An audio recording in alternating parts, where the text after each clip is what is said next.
かにすごいドキッてしたりして、でもなんで本当のこと言っちゃうバカなの。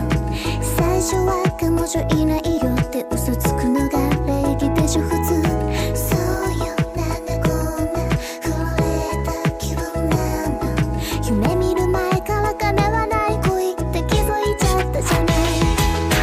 大好きになってどうしよう、また出会ったばかりなんだけど、切ない気持ちが溢れてきて胸がキュンとなってるよ。そういう大好きなんだとにもこうにもすごいことになってきたよ。会いたい気持ちで頭の中ふわふわとなってるよ。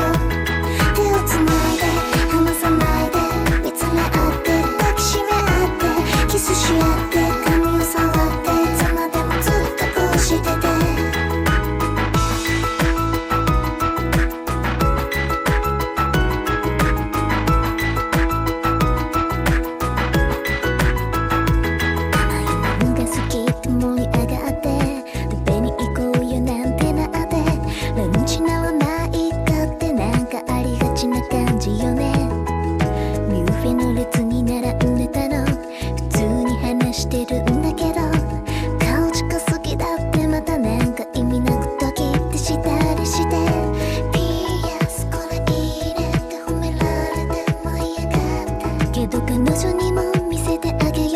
しゃめ取られるってこれどうなの。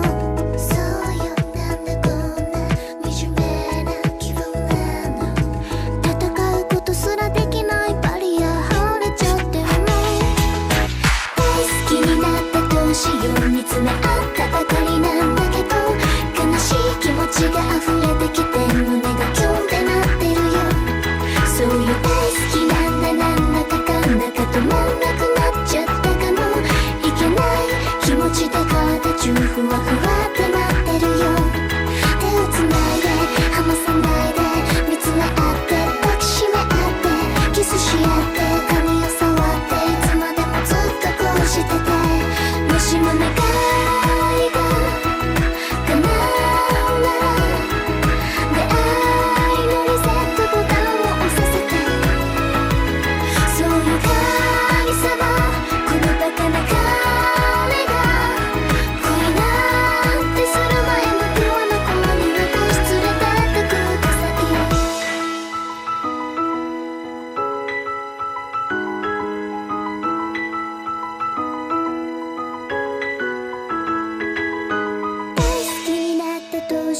また出会ったばかりなんだけど、切ない気持ちが溢れてきて胸がキュンってなってるよ。